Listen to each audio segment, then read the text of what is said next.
आपका यूनिक प्रज्ञान यूट्यूब परिवार में मैं प्रज्ञान सर हार्दिक स्वागत करता हूं, वंदन करता हूं, अभिनंदन करता हूं।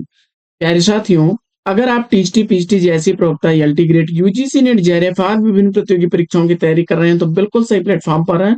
और आज की यह पाठचर्या आपके लिए होने वाली है काफी इंपॉर्टेंट, क्योंकि साथियों आज से हम लोग प्रारंभ कर रहे हैं पुनः यूथ कंपटीशन बुक को। और आदिकाल से आज हम लोग प्रारंभ करेंगे। पहला प्रश्न आप तक पहुंचे इससे पूर्व अगर वीडियो को पहली बार देख रहे हैं अथवा चैनल पर नए हैं तो कृपया चैनल को सब्सक्राइब, वीडियो को लाइक और शेयर करना बिल्कुल ना भूलें। तो आपके लाइक शेयर सब्सक्रिप्शन से हमको मिलता है पुनर्बलन ऐसी ही पाठचर्या प्रतिदिन लाने के लिए। मुझे उम्मीद है कि अपना प्यार दुलार स्नेह देंगे और वीडियो को ज्यादा से ज्यादा लाइक और शेयर करेंगे। तो बिना समय गंवाए साथियों प्रारंभ करेंगे आज के इस प्रैक्टिस सेट को और देखते हैं व्याख्यात्मक प्रैक्टिस सेट का पहला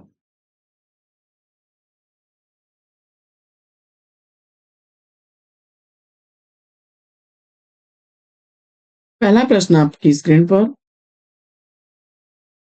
इस ग्रंथ में राधा कृष्ण के प्रेम का अनूठा वर्णन है, इसका आपको जवाब बताना है। और दिए गए विकल्पों में से आपने सेलेक्ट किया होगा, मुझे उम्मीद है, विकल्प बी पदावली को। तो राइट आंसर के साथ में आप बी विकल्प सही जवाब है। पदावली विद्यापति की रचना है साथियों।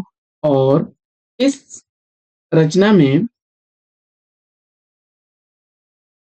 राधा कृष्ण के अनूठे प्रेम को वर्णित किया गया है। सूर्यकांत त्रिपाठी निराला जी ने विद्यापति की इस पदावली को मादकता, श्रृंगारिक पदों की मादकता को नागिन की लहर कहा है।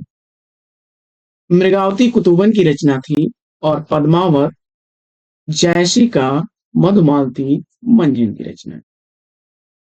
बढ़ते हैं पाठचर्या में आगे और देखते हैं पाठचर्या का दूसरा संख्या।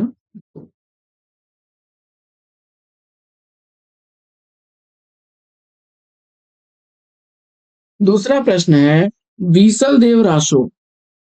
बीसल देव रासो की नायिका का नामोल्लेख कीजिए। और बीसल देव रासो की जो नायिका है वह राजमती है। बी विकल्प सही जवाब है। यह कथा 4 खंडों में है। पहले खंड में राजमती और बीसल देव का विवाह है। दूसरे खंड में बीसल देव का राजमती से रूट करके उड़ीसा का प्रस्थान है। और तीसरे खंड में राजमती के विरह का वर्णन। चौथे खंड में बीसल देव द्वारा राजमती को उसके पिता के घर से वापस लाने की कथा वर्णित है। मलिक मोहम्मद जैसी द्वारा लिखा गया पद्मावत है।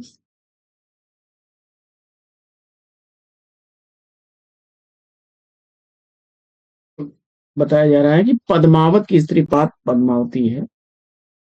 तीसरा प्रश्न साथियों, तीसरा प्रश्न है कि चर्यापद के रचयिता, चर्यापद का रचनाकार पूछा जा रहा है आपसे। और चर्यापद का रचनाकार आपने सेलेक्ट कर लिया होगा इसको, सबरपा विकल्प डी को। तो राइट आंसर। चर्यापद एक प्रकार का गीत है जो सामान्य अनुष्ठानों के समय गाया जाता है और दृष्टकूट पद में लिखी गई है, जिनके दोहरे अर्थ होते हैं।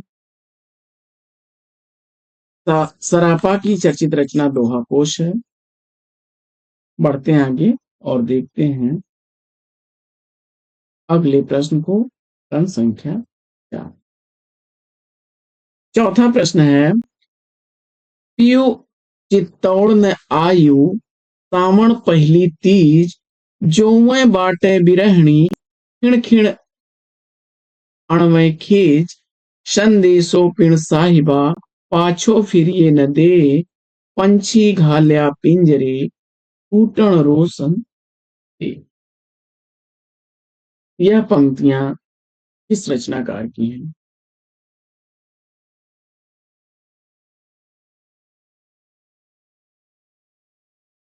कुमार रासो विकल्प 20 प्रश्न का सही जवाब है। बढ़ते हैं आगे और देखते हैं अगले प्रश्न। प्रश्न संख्या 5।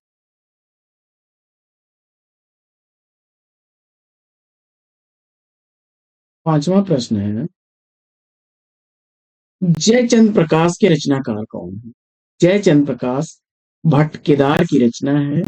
विकल्प 20 प्रश्न का। जगनिक की रचना परमाल रासो, श्रीधर की रचना रणमल छंद और बीसल देव रासो की रचनाकार नरपति नाम। आगे बढ़ते हैं और देखते हैं अगले। अगला प्रश्न है कि सिद्धों और योगियों की रचनाओं के संदर्भ में यह कथन किसका है? उनकी रचनाओं का जीवन की स्वाभाविक सारणियों, अनुभूतियों और दशाओं से कोई संबंध नहीं था। वे सांप्रदायिक शिक्षा मात्र हैं, अतः शुद्ध साहित्य की कोट में नहीं आ सकती, इस विद्वान का कथन है। जवाब में आचार्य रामचंद्र शुक्ल विकल्प ए को चुन लिया आपने राइट आंसर। पढ़ते हैं आगे और देखते हैं क्रम संख्या 7। सातवां प्रश्न, कुमारपाल प्रतिबोध किसकी रचना है? कुमारपाल प्रतिबोध किसकी रचना है? सातवें प्रश्न का सही जवाब आपने ओम प्रभु सूर विकल्प ए को चुन लिया राइट आंसर।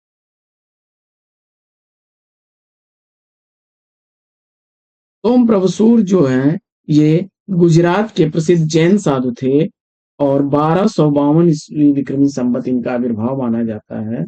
इसके अलावा कुमारपाल चरित हेमचंद सूर की रचना है, हमीर रासो सारंगधर की रचना है और प्रबंध चिंतामणि मीरतुंग आचार्य की रचना है।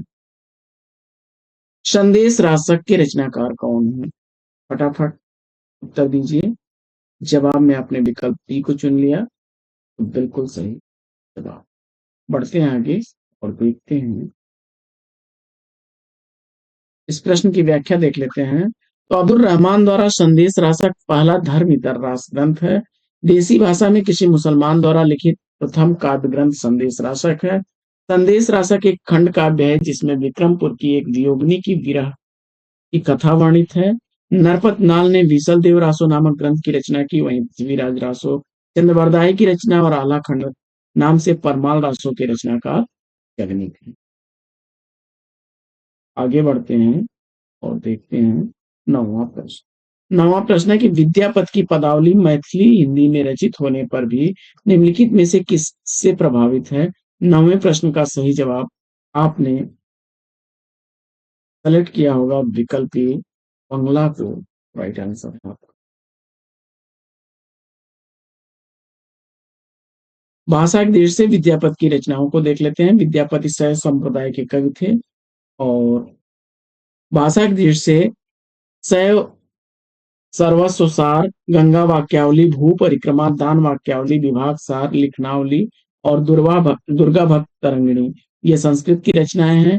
कीर्तिलता और कीर्ति पताका अवहट की रचनाएं हैं। पदावली और गोरख विजय यह मैथिली की कविताएं हैं।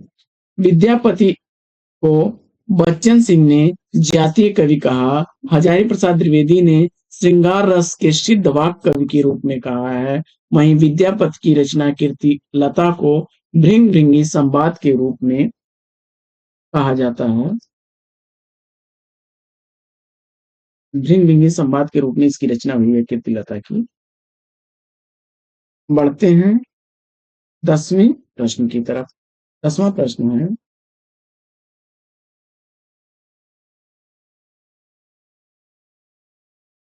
भला हुआ जुमारिया बहिण हमारा कंत, लज्जे जम तू वयम सिंह, जय भग्या घर अंतु। ये प्रसिद्ध पंक्तियां इसमें से किस कवि की हैं? तो जवाब हो जाएगा आचार्य हेमचंद्र, ही विकल्प राइट आंसर। हेमचंद्र सोलंकी के राजा सिद्धराज जयसिंह के और उनके भतीजे कुमारपाल के दरबार में रहने वाले कवि थे। हेमचंद्र प्रसिद्ध जैन आचार्य थे। इनका व्याकरण ग्रंथ सिद्ध हेमचंद्र शब्दानुशासन है। हेमचंद्र का यह पहला सिद्ध हेम ने नाम से, हेमचंद का यह व्याकरण जो है सिद्ध हेम नाम से प्रसिद्ध हुआ था। बढ़ते हैं आगे और देखते हैं अगला प्रश्न।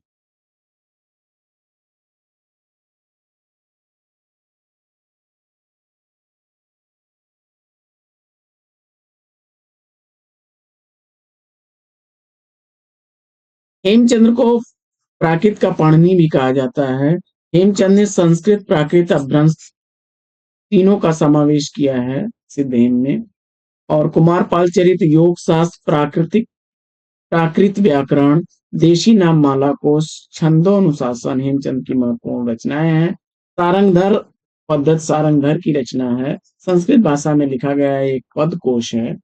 सोम प्रभुसूर की रचना कुमार पाल प्रतिबोध है।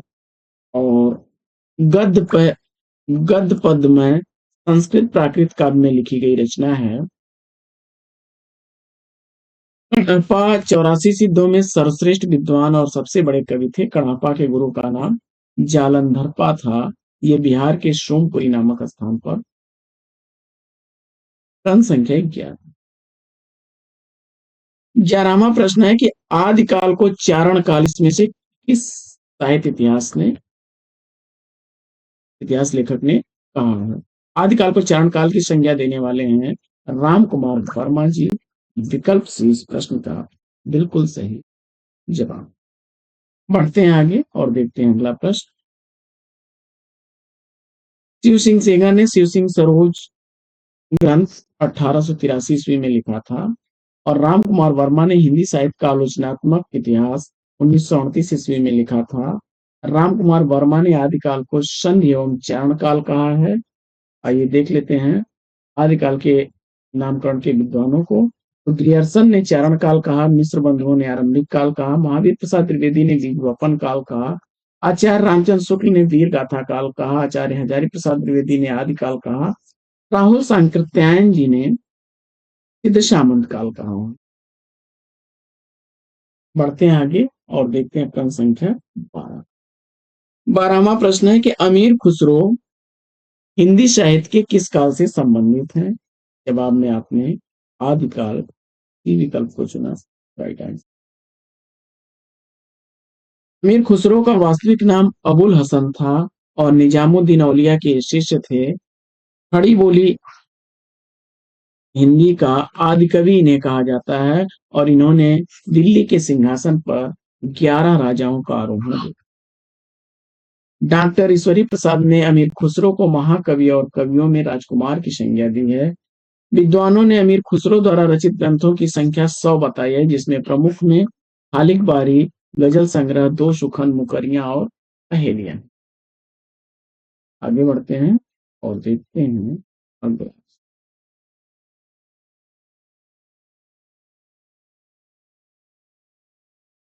दान वाक्यावली के रचनाकार कौन है? जवाब में आपने विद्यापति विकल्प ए को चुना राइट आंसर।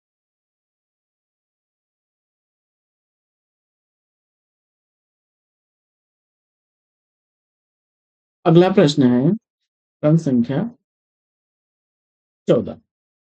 विद्यापति को कृष्ण भक्तों की परंपरा में न समझना चाहिए, यह इनमें से किसका कथन है? जवाब में आपने विकल्प बी आचार्य रामचंद्र शुक्ल को चुना राइट आंसर। आगे बढ़ते हैं और देखते हैं।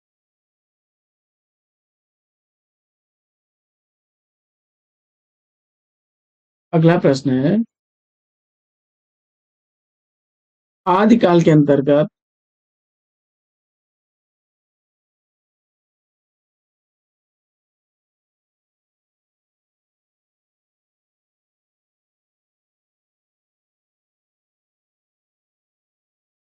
आदिकाल के अंतर्गत सरापा लुइपा आदि कवि किस साहित्य से संबंध है? और जवाब में आपने सिद्ध साहित्य विकल्प सी को चुना राइट आंसर।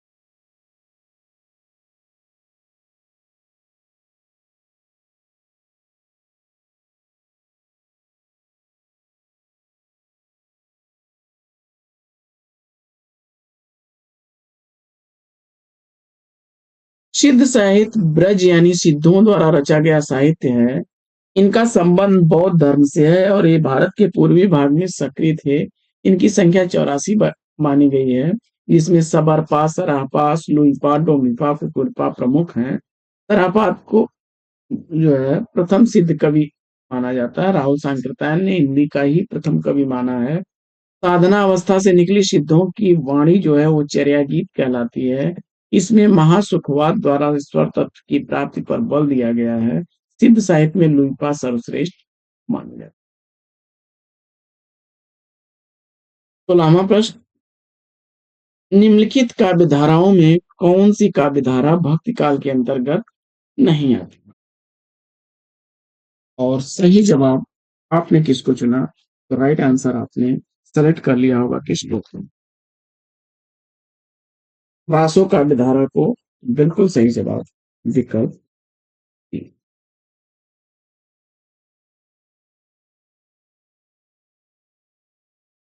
निरूढ़ काव्य धारा ज्ञानाश्रय और प्रेमाश्रय भागा में दो भागों में विभक्त है। प्रेमाश्रय शाखा में, वहीं सगुण भक्ति शाखा राम भक्ति काव्य धारा और कृष्ण भक्ति काव्य धारा विभक्त है। 17वां प्रश्न है, सिद्ध सामंत युग की कविताओं की सृष्टि आकाश में नहीं हुई, वे हमारे देश की ठोस धरती की उपज हैं। यह कथन किसका है? प्रश्न संख्या 17 का सही जवाब आपने सेलेक्ट कर लिया होगा इसको? विकल्प डी, राहुल सांकृत्यायन जी को राइट आंसर है। आगे बढ़ते हैं और देखते हैं अगला प्रश्न। जिस साहित्य में केवल धार्मिक उपदेश हो, उसमें वह साहित्य निश्चित रूप से भिन्न है। जिसमें धर्म भावना प्रेरक शक्ति के रूप में काम कर रही हो, धार्मिक साहित्य होने मात्र से कोई रचना साहित्यिक कोट से अलग नहीं की जा सकती। यह कथन इसका है। प्रश्न संख्या 18 का ऑप्शन देख लेते हैं बस।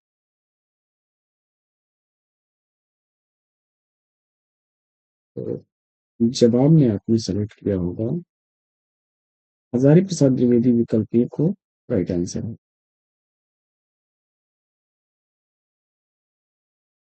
अगला प्रश्न, अगला प्रश्न है कि इस संबंध में इनके अतिरिक्त और कुछ कहने की जगह नहीं कि पूरा ग्रंथ वास्तव में जाली है। पृथ्वीराज रासो के संदर्भ में यह कथन किसका है? जवाब हो जाएगा आचार्य शुक्ल, विकल्प ए सही जवाब।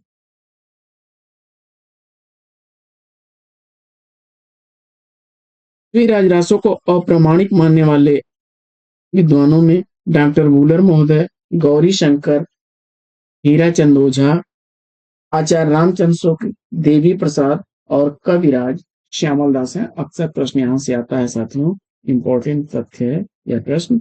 और सबसे पहले बूलर महोदय ने 1875 ईस्वी में कश्मीरी कवि जयानक द्वारा रचित पृथ्वीराज विजय, जो 12 सर्गों में रचित संस्कृत महाकाव्य है, इसके अर्थात इसके आधार पर पृथ्वीराज रासो को अप्रामाणिक घोषित किया। इसके बाद पृथ्वीराज रासो की प्रामाणिकता को लेकर विद्वानों के 3 वर्ग बन गए। पहले वर्ग में जो है अप्रामाणिक मानने वालों में आपके हैं भूलर महोदय, गौरी शंकर, हीराचंद ओझा, आचार्य रामचंद्र शुक्ल जी, देवी प्रसाद और कविराज श्यामल। प्रामाणिक मानने वाले विद्वानों में प्रामाणिक मानने वाले जो विद्वान हैं उनमें श्याम सुंदर दास, कर्नल टाट, मिश्रबंध, मोहनलाल विष्णुलाल पांडे। इस ग्रंथ को अर्ध प्रमाणिक मानने वालों में आचार्य हजारी प्रसाद द्विवेदी, सुनीति कुमार चटर्जी और दशरथ शर्मा है। अगला प्रश्न, अगला प्रश्न है कि इस ग्रंथ में श्रृंगार की ही प्रधानता है, वीर रस का किंचित आभास मात्र है। रामचंद्र शुक्ल की यह मान्यता इस ग्रंथ के संदर्भ में है। और जवाब में आपने विशल देवरासो को चुना। वी विकल्प इस प्रश्न का सही जवाब। बढ़ते हैं आगे और देख लेते हैं अगला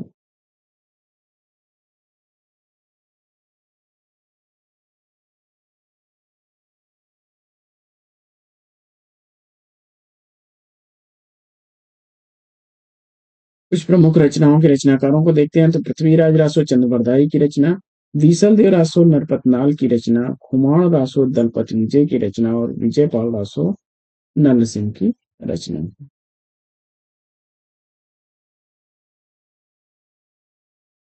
अगला प्रश्न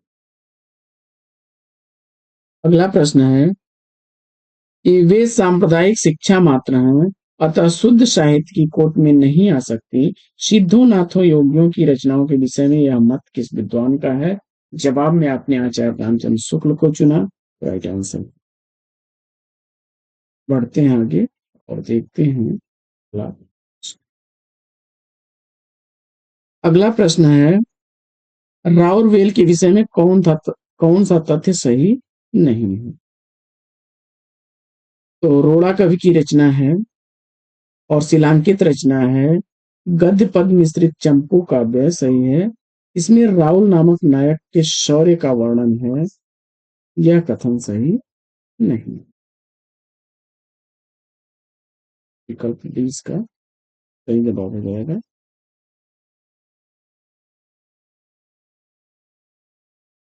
इस रचना में जो है 7 नायिकाओं के नक्श के सौंदर्य का वर्णन मिलता है और राहुल जो है इसकी नायिका है।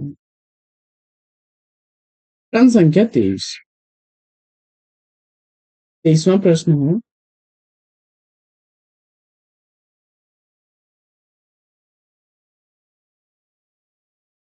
इतिहासकारों द्वारा मान्य हिंदी के प्रथम कवि को सुसंगित कीजिए। यानी कि आपको बताना है कौन से इतिहासकार किस रचनाकार को पहला हिंदी का कवि। तो सबसे पहले हम लोग लेते हैं मिश्र बंधु जी को। शिव सिंह सेंगर और मिश्र बंधुओं ने कोशिया पुंड को पहला कवि माना है। वहीं राम कुमार वर्मा जी ने स्वयंभू को माना है। राहुल सांकृत्यायन जी सरहपा या सरहपात को मानते हैं। नगेंद्र भी नगेंद्र भी मानते हैं। और गणपत चंद्र गुप्त जी कालीभद्र सूर्य को मानते हैं। आगे बढ़ते हैं और देखते हैं अगला प्रश्न।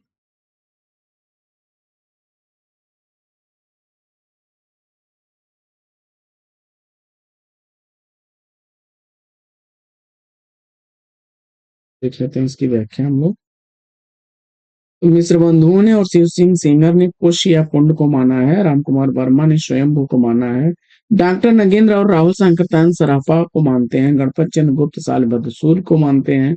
हजारी प्रसाद द्विवेदी जी के अनुसार अब्दुल रहमान जयदेव और माता प्रसाद गुप्त गोरखनाथ को तथा चंद्र शर्मा गुलेरी राजा नींज को मानते हैं। आगे बढ़ते हैं और देख लेते हैं। कह रहा है कौन सा विकल्प सुमेलित नहीं है, इसका आपको जवाब बताना है। तो श्रावकाचार्य देवसेन की रचना, नेमिनाथ राज सुमतगण की रचना, भरतेश्वर बाहुबली राज शालिभद्र सूर की रचना, रेवंत गिरिराज जो है यह जिन धर्म सूर की रचना नहीं है।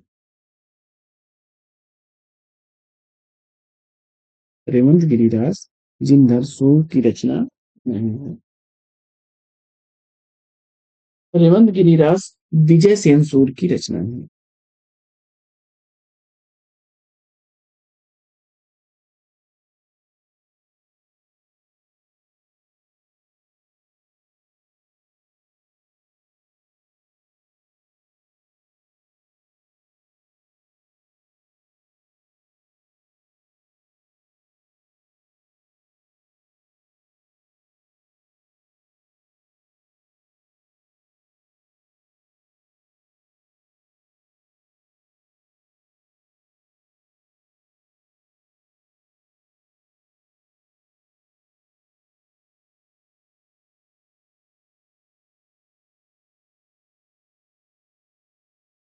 रेवंत गिरिराज यह रचना विजय सेन सूर की है।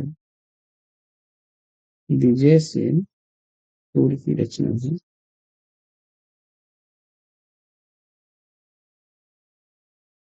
अगला प्रश्न। अगला प्रश्न है कि सराफा से संबंधित कौन सा तथ्य सही नहीं है। प्रश्न संख्या 25 का सही जवाब आपने चयनित कर लिया होगा किसको। तो वे सिद्ध साहित्य के प्रारंभकर्ता हैं, दोहा कोश उनकी रचना है और उन्होंने अंतस साधना पर जोर देते हुए पंडितों को फटकार लगाई। तो विकल्प इसमें सी राइट आंसर हो जाएगा। उनकी भाषा सर्वत्र सीधी सरल मानी जाती है, विकल्प सी राइट आंसर। बढ़ते हैं आगे और देखते हैं प्रश्न संख्या 26।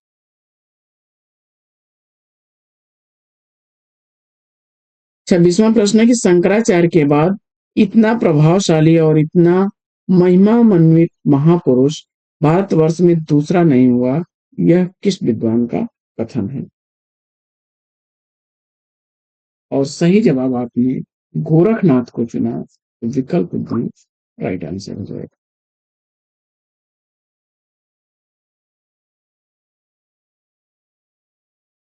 प्रश्न संख्या 27। 27वां प्रश्न है कि डॉक्टर दशरथ शर्मा आदि कुछ विद्वान पृथ्वीराज रासों के किस संस्करण को मूल रासों मानते हैं। और जवाब में आपने 1300 छंदों का जो सबसे छोटा संस्करण है, विकल्प डी को चुना, राइट आंसर आपका। पढ़ते हैं आगे और देखते हैं अगला।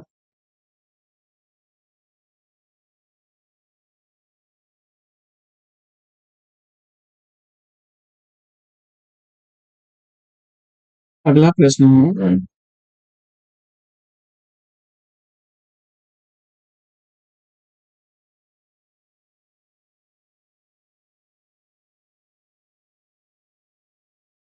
अगला प्रश्न है कि बीसल देव रासो के संपादन कर्ता इसमें से कौन है। प्रश्न संख्या 28 का सही जवाब चयनित करिए। और जवाब में आपने माता प्रसाद गुप्त को चुना और अगर चंद नाहटा को, विकल्प सी इस प्रश्न का राइट आंसर है। प्रश्न संख्या 29।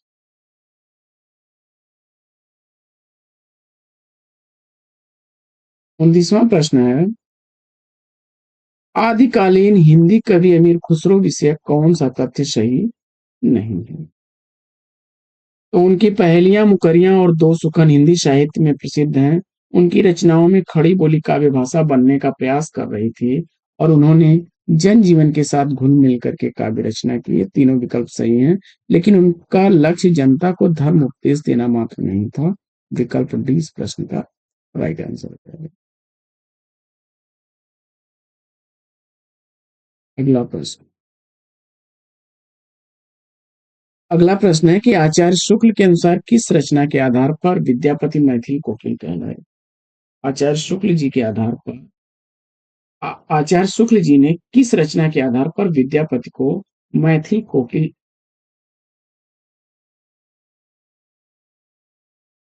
की संज्ञा मिली। 30वें प्रश्न का राइट आंसर आपने चयनित कर लिया होगा, पदावली विकल्प ए को राइट आंसर पर। विद्यापति की प्रमुख रचनाओं में लिखनावली, पुरुष परीक्षा, दान वाक्यावली, गया पतलक, वर्णकृत, दुर्गा भक्त तरंगिणी और गंगा वाक्यावली हैं। बढ़ते हैं आगे और देख लेते हैं अगला।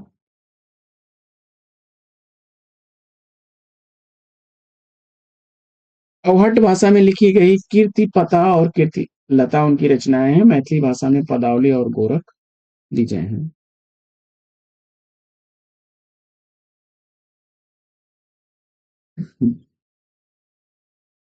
अगला प्रश्न, इनमें से कौन सा विवरण सही नहीं है। प्रश्न संख्या 31। सिद्धों की वाम मार्गी भोग साधना की प्रक्रिया में नाथ पंथियों की हठ योग साधना प्रारंभ हुई। सही कथन है। जैन आचार्य जैन साहित्याचार रास भाव और चरित आदि शैलियों में रचा गया, यह भी सही है। हिंदी प्रदेश के पूर्वी भाग में जैन साधुओं ने हिंदी कविताओं के माध्यम से जैन मत का प्रचार किया। विकल्प सी सही नहीं है। सिद्ध साहित्य बौद्ध धर्म की प्रजयन उपशाखा से विकसित हुआ। तो विकल्प सी के साथ आप गए तो राइट आंसर है। आगे बढ़ते हैं और देखते हैं अगला। अगला प्रश्न है कि अपभ्रंश के कवियों को विस्मरण करना हमारे लिए हानि की वस्तु है। यही कवि हिंदी काव्यधारा के प्रथम सृष्टा थे। यह कथन किस विद्वान का है? जवाब हो जाएगा राहुल सांकृत्यायन। विकल्प ए इस प्रश्न का राइट आंसर। बढ़ते हैं आगे और देखते हैं अगला प्रश्न।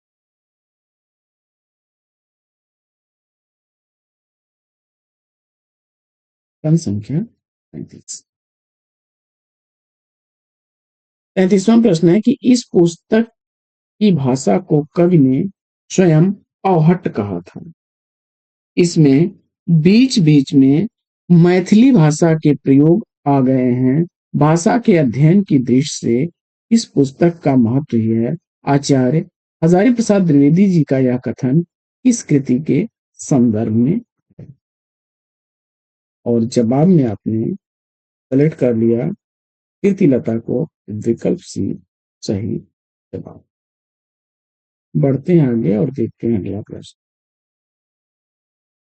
अगला प्रश्न है कि साधारणतः सन ईस्वी की 10वीं से लेकर 14वीं शताब्दी के काल को हिंदी साहित्य का आदिकाल कहा जाता है। हिंदी के प्रारंभिक काल विषयक यह कथन किस विद्वान का है? जवाब हो जाएगा आचार्य हजारी प्रसाद द्विवेदी। आगे बढ़ते हैं और देखते हैं अगला प्रश्न।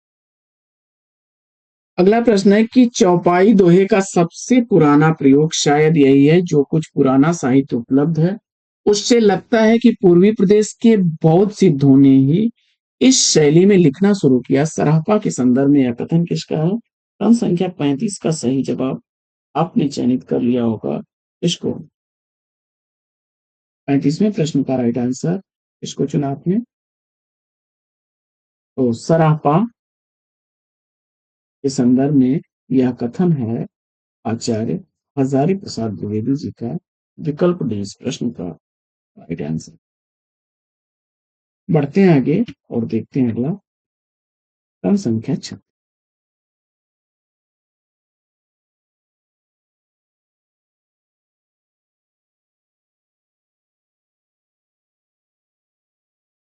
36वां प्रश्न है। क्रम संख्या 36। सुमेलित कौन सा नहीं है?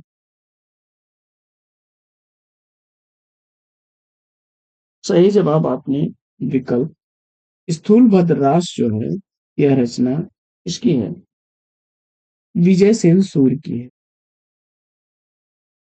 विजय सेन सूर्य की रचना। बाकी चंदन बाला रास आसफ कवि की और मुक्ति व्यक्ति प्रकरण दामोदर पंडित का, वर्ण रत्नाकर ज्योतिश्वर ठाकुर का है। देख लेते हैं इसकी व्याख्या हम लोग। तो स्थूल भद्ररास विजय सेन सूर्य की रचना नहीं बल्कि जिन धर्म सूर्य की रचना है। क्षमा करें,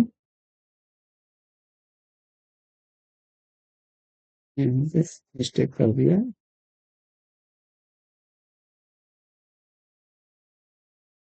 जिन धर्म सूर्य की रचना थी है।